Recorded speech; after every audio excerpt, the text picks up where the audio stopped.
غریب په هر ځای کې تباه دی. دا تاسو ګورئ جی دا ټماټر دي، دا به د خلکو کټوو ته تله او دا نن د دویمې درېیمې ورځ نه ولاړ دي. بیا دلته کې د ډریورانو وروڼو د دنیا پریشانۍ دي. خو تاسو یو پریشاني واورئ، زړه مو ورسره درد کوي. تاسو خپله سوچ وکئ چې په دې کې څوک غرق کېږي.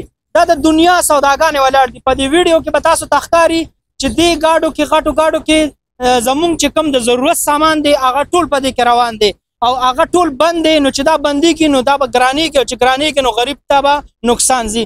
السلام علیکم کاکا. وعلیکم السلام. کاکا د څونه ورځو نه ولاړ یې؟ زه بل بیګانه ولاړ یم 3 بجو نه شپې او بس ډېر مشکل کې پراته یو، ډېر تکلیف دی راته او بس حکومت ته سوال کوو چې هره طریقه یې موږ ته لیار خو ولاکړو. سبزۍ ګاډو وله پکار دي چې دوی له لیار ورکړه. انګورو ګاډي ولاړ دي، افغانستان نه راغلي ټماټرو والا دي. څومره چې سبزیانو ګاډي ټول غریبانان اوبه ته روان دي ټماټرو ګاډو نه. څه ګاډي خالي کړه. مونږ سهار راغلي څوک هغه ته ټلیفون وکړه بیپاري ته او بس هغه غریب هم چې کوشش کوي چې اوس کولا وکړي، نیمه ګنټه بعد کولا وکړي، ګنټه بعد. اوس ما موټر سب ډېر راځي اوس نو اوس دا پته نه لګي موټروي ورنه ما پوښتنه وکړه، ما چې دا پته نه لګي کېدای شي 10 ورځې بند شي، کېدای شي ماښام کولا شي. دا معلومات دا نقصان د چا دی؟ دا نقصان د ګاډي والا او بیپاري دی.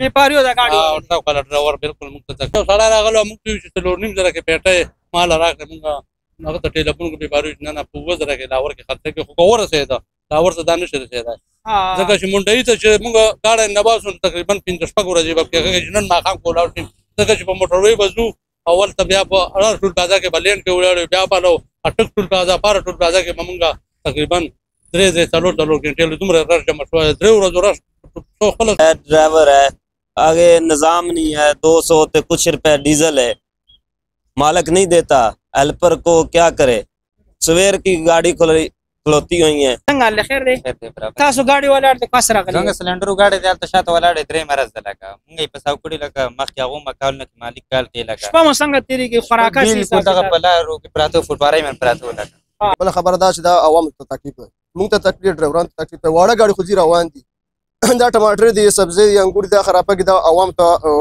مشکل دی او بل دا چې موږ تعاون ته تاوان موږ مهنګ بیا خرڅيږي نو موږ حکومت ته مطالبه کوو چې کار دا چې غړ کول کار ته یار کولاو نو دې نه څنګه جوړیږي دا جلسونه پاکستان کې خدا خو یې نه ختمږي تاسو څنګه د ډرایورانو لپاره یاد وریدو دی وای چې موږ ته دلته کې روټه هم منګه ملاوي کې ګرانه ملاوي کې او ډیر زیات تکلیف ته خو صرف دا یو افیل کو چې کم دا سبزی والا गाड़ी فروټ والا गाड़ी کم از کم د دې علاج چې د لسلار ملو شي نو اسانه بشي ولې چې د کې د لکونو روپو نقصان روان دی ولې چې دا خرابېږي او دغه مو یو افیل دی په د چا ضرورت نه وي نو بالکل د کور نه بار مروځي حالات بالکل د پنجاب او د خیبر پختونخوا ترمنځ چې کوم پل دی هغه نن دا درې ورځې چې بند دی او ډیر زیات مشکلات دي نو غیر ضروري سفر نه ځان مکمل وساتئ